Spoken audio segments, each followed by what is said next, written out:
Halo, halo, apa kabar anak semua? Senang sekali kita ketemu ya di hari akhir pekan nih di besok udah Senin, sekarang hari Ahad dan mudah-mudahan saja Anda menikmati akhir pekan ini bersama keluarga atau bersama teman-teman gitu. Tapi terus kami akan ajak Anda untuk mengamati berbagai perkembangan di tanah air dari hari ke hari apalagi menjelang Pilpres 2024 ini semakin menarik. Bung Rocky kelihatannya kita jangan-jangan ini ya, Bung Rocky saya mulai agak ragu nih, jangan-jangan kita yang salah nih, eh, salah kalkulasi karena pemerintah itu seperti katakan oleh Pak Jokowi dan juga ditegaskan oleh Pak Luhut ini akan memperpanjang, rute kereta api cepat ya setelah dari Jakarta Bandung itu akan dilanjutkan ke Surabaya. Itu kata Pak Jokowi dan juga Pak Luhut dan kemungkinan besar kata Pak Luhut ini akan kerjasama dengan Cina lagi. Nah, karena kata dia sekarang ini Cina ini yang paling maju lah soal pembangunan kereta cepatnya di dunia ini gitu. Padahal kita selama ini kan banyak kritik soal kereta cepat Cina yang kita pikir pasti akan mangkrak juga gitu. Ternyata ini dilanjutkan loh Bung Rocky. Ya, ini orang yang ketagihan itu, Mhm. addicted terhadap hal-hal yang sensasional. Sebetulnya kalau dibikin kalkulasi ya mungkin aja, tetapi memastikan bahwa itu harus diperpanjang dari Jakarta, Bandung, Bandung, dibelokkan Surabaya. lagi ke arah mana tuh, ke arah utara lagi tuh, buat Ya. menuju ke Surabaya.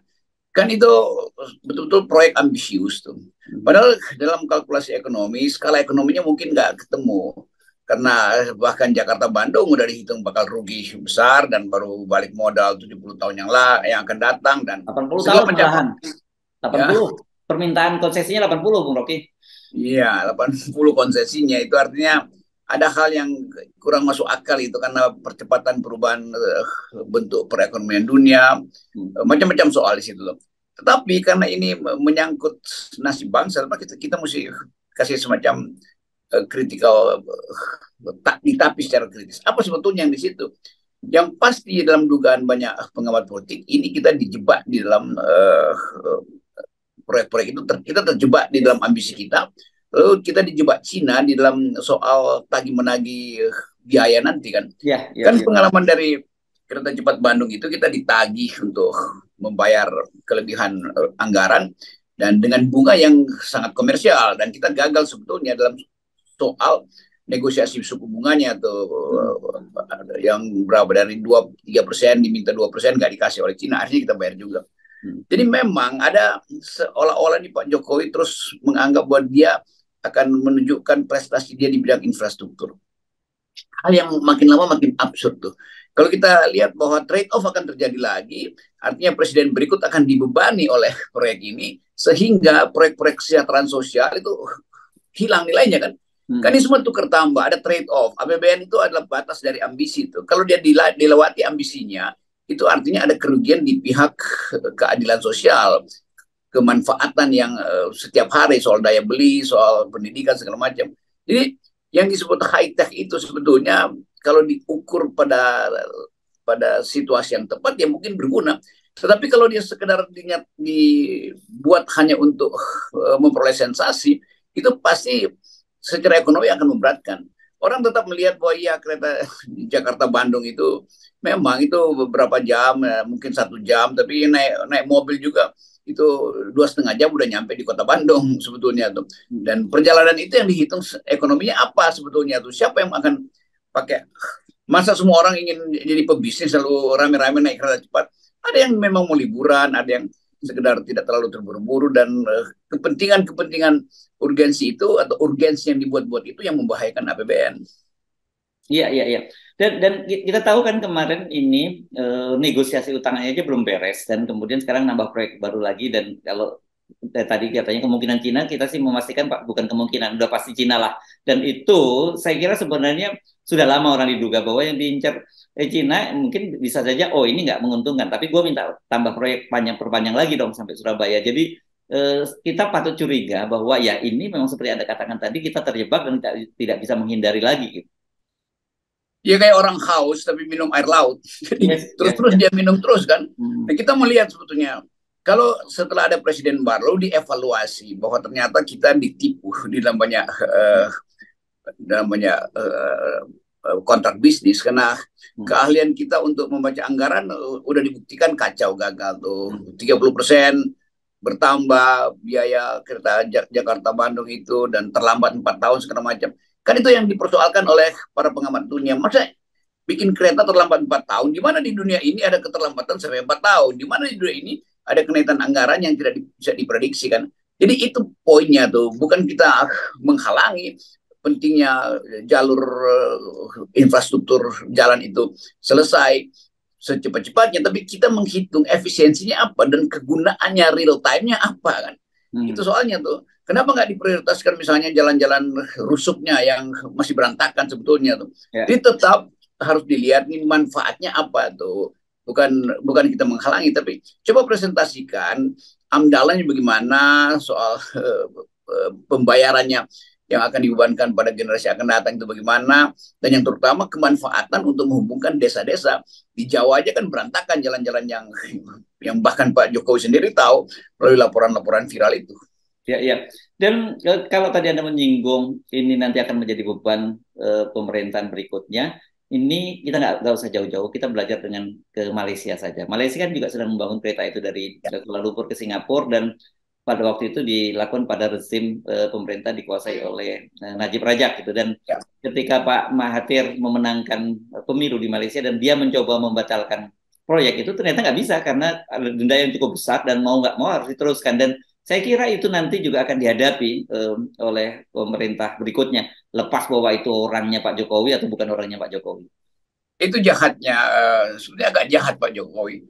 Karena dia tahu pemerintah akan datang itu pasti akan diikat dalam apa namanya arbitrase internasional lah, atau segala macam persyaratan yang dipaksakan oleh Cina tuh. Dan kita negara yang tergantung, kita bukan negara yang mampu duduk sama tinggi dalam urusan bisnis dengan Cina, dalam deal bisnis. Karena kita tergantung pada Cina tuh. Dan itu yang kita anggap, kenapa kok kelihatannya betul-betul Indonesia itu betul-betul ada di telapak kaki Cina tuh. Apakah kita memang punya utang besar sehingga apapun yang disodorkan Cina dan kebutuhan kita itu nggak di situ, tapi karena Cina maksa maka kita iyain itu, oke. Kita akan berpanjang sampai Surabaya. Lalu Cina tuntut hal yang lebih nggak masuk akal lagi karena dia ada presiden buat dia bisa suka-sukanya, dan ada kelambatan. Kalau ada kelambatan maka Indonesia mesti tanggung utangnya tuh. Jadi sekali lagi ini soal yang mengkhawatirkan kita. Tetapi sekaligus pemerintah akan bilang ya ini kan demi pertumbuhan ekonomi, demi kemanfaatan masyarakat. Hal yang sama sekali kurang masuk akal itu. Kita bikin jalan tol itu yang makin lama makin cepat kita tiba di Surabaya, di Solo, di Semarang. Tapi dengan akibat penduduk yang kita lewati jalan tol dari Tegal, Indramayu, Brebes, Pekalongan itu mati industrinya.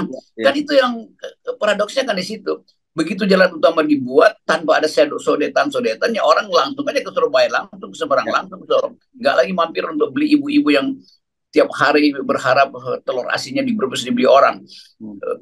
Penjual sate Tegal yang dulu terkenal yang akhirnya bangkrut, batik Pekalongan atau apalah yang semua di jalur pantai utara itu yang menghidupkan ekonomi rakyat berhenti itu karena dibangun jalan tol. Sekarang dibangun jalan kereta lagi di situ kan, berarti hilang semua basis ekonomi yang ada dari Halim sampai apa namanya Pasar Turi misalnya di Surabaya kan.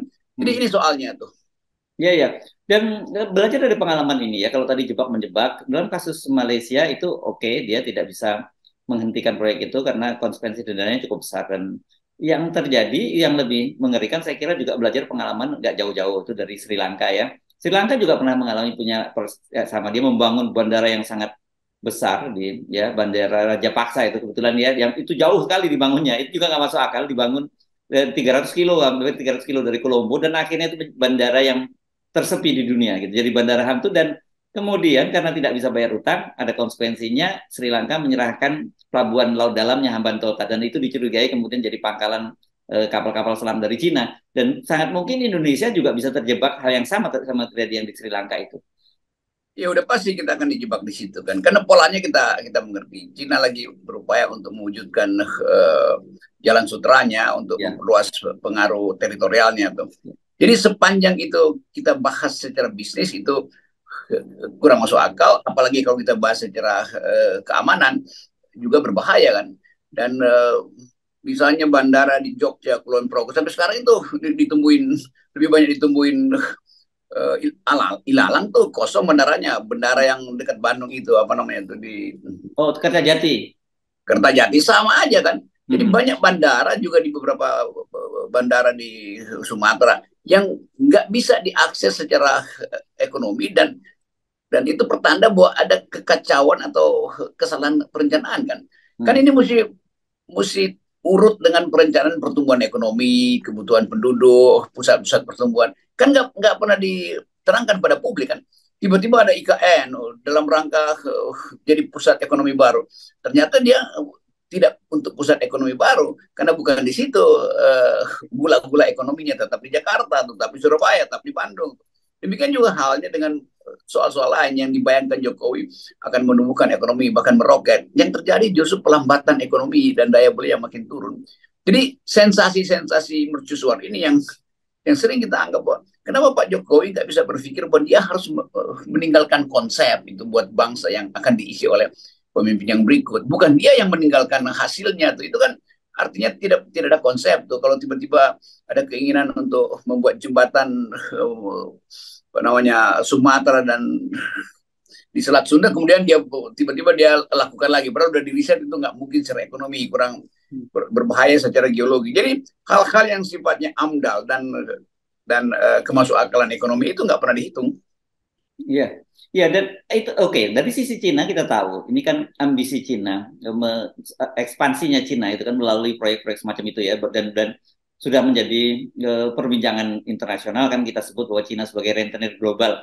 Yang justru pertanyaan pada kita, mengapa apakah para pejabat kita, para pemimpin kita, termasuk Pak Jokowi, Pak Luhut tidak belajar dari kasus-kasus yang terjadi di negara lain gitu. Sehingga ya, kita sering bertanya-tanya, kenapa masih tetap dilakukan juga ya, walaupun banyak negara lain seperti negara-negara Amerika dan juga G7 ya, negara-negara kaya itu kan kemarin berinisiatif mengumpulkan dana supaya negara-negara lain tidak terjebak oleh utang Cina ini. Ini menunjukkan ada yang nggak beres di dalam cara kita melihat potensi kita dikendalikan oleh superpower Cina atau junior superpower yang sedang bergerak menjadi superpower. Padahal dari segi keamanan nasional harusnya kita sudah mulai menangkal, karena setiap kali kita membaca di berita internasional, Cina itu tetap sedang mengumpulkan energinya untuk menjadi superpower. Itu artinya ada persiapan untuk militerisasi itu. Sebetulnya itu yang kita tangkap kan. Ya, Jepang akhirnya meminta supaya dia diizinkan menaikkan anggaran militernya di atas 1% karena melihat Cina itu terus-menerus menambah anggarannya. Jadi keadaan itu yang harusnya kita waspadai, dan kita harusnya punya perlengkapan yang sama untuk memata-matai Cina atau mempersiapkan angkatan bersenjata kita kan. Tapi seringkali kita lihat ya bagaimana kita mau bersaing kalau bahkan untuk membeli anggaran mesin-mesin penjaga teritori itu kita terpaksa beli barang bekas dari Prancis. Jadi sebetulnya penggunaan anggaran itu kita nggak jelas ngapain ini, mau proteksi bangsa ini dari potensi persaingan antara dua raksasa Amerika dan Cina di Indo-Pasifik, atau kita sekedar ingin melayani kepentingan Pak Jokowi untuk memamerkan bahwa dia berhasil untuk membuat proyek-proyek mercusuar. Kan itu yang nggak jelas kan. Padahal kita tahu bahwa ke depan itu tentang keamanan global ini itu yang berbahaya buat Indonesia. Begitu terjadi konflik antara Cina dan Amerika, lalu Indonesia diseret di dalam penentuan Anda proksi mana, dan kita salah pilih proksi, jembatan-jembatan itu dibom sama Amerika misalnya kan, hancur juga semuanya kan. hmm. Jadi hal-hal itu yang harusnya kita prediksi di dalam tema global security itu. Ya, ya. Dan ini kan gini, kalau kita lihat timelinenya ya, kan masa jabatan Presiden Joko Widodo itu akan berakhir tahun 2024 gitu ya. Dan ini kereta api cepat Cina ini pun juga akan diresmikan pada bulan Agustus. Ini kan saya kira kita ini belum tuntas semua pembangunan, jadi molor seperti ada sebut tadi 4 tahun. Kalau kita lihat timelinenya, apalagi pembangunan Bandung Surabaya pasti jauh lebih lebih panjang dan lebih lama begitu ya. Ini dikhawatirkan juga di tengah jalan juga akan tidak jalan kalau kemudian pemerintah, saya kira siapapun lah pemerintahan, apakah pemerintahan itu apakah itu di Ganjar atau Prabowo yang menyatakan akan meneruskan pemerintahannya pembangunan Pak Jokowi atau apalagi Anies pasti tidak mungkin bisa meneruskan gitu. Nah ini yang kenapa kita jadi bingung, kenapa seolah-olah kok aji mumpung atau memanfaatkan kesempatan dalam kesempitan gitu. Itu kalau Anies terpilih atau Prabowo terpilih atau Ganjar terpilih, 2 minggu setelah terpilih dia diancam oleh Cina, maka Iya. terjadi krisis politik dalam negeri kan harus bayar Iya. utang kan. Jadi hal semacam itu yang kita bayangkan Pak Jokowi mengumpankan sesuatu yang buruk untuk potensi perpecahan, atau mungkin memang dimaksudkan supaya pemerintah berikutnya itu langsung berantakan juga, karena begitu dia dilantik, begitu dia ditagih oleh Cina tuh dengan konsekuensi kita harus menyerahkan sebagian kedaulatan teritori kita kan. Ya. Jadi kita justru harus jadikan ini bagian dari promosi buruk yang sedang dibayangkan oleh seseorang yang akan mengakhiri masa jabatannya. Kan mestinya Pak Jokowi lega mengatakan, saya tahan dulu ya semua proyek-proyek ambisius ini. Ya, ya. Biarkan presiden berikut itu menghitung efisiensinya secara ekonomi dan efisiensinya secara security. Kan itu mestinya tuh yang diucapkan Pak Jokowi. Bukan memperpanjang, itu yang sering kita bingung, ini memperpanjang jalan tol tapi jalan pikirannya justru jadi pendek tuh. Ya, ya. Saya kira kita mesti memberi warning ya.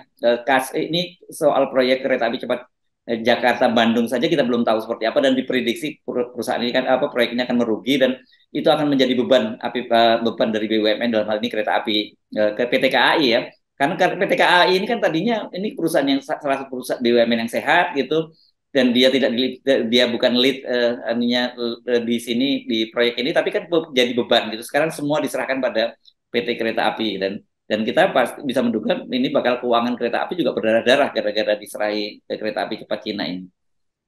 Ya juga dalam perencanaan secara logis ya, kalau mau bikin Jakarta Surabaya dari awal itu lebih masuk akal karena itu jalur panjang dan lebih efisien secara ekonomi. Bukan dari Bandung disambung Surabaya, itu juga lain lagi kan cara melihat sifat ekologinya. Jadi rel kereta itu dinaikin lagi ke arah utara, baru ditarik lagi ke menyusuri Pantura sampai ke Surabaya.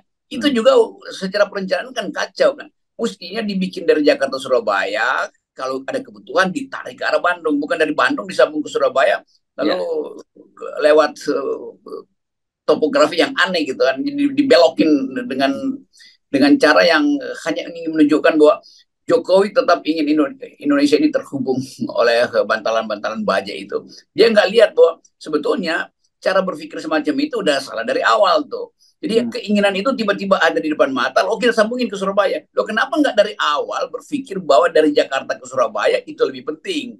Nanti sekundernya ditarik dari Pantura itu ke arah Bandung misalnya tuh. Kan itu sebetulnya tuh.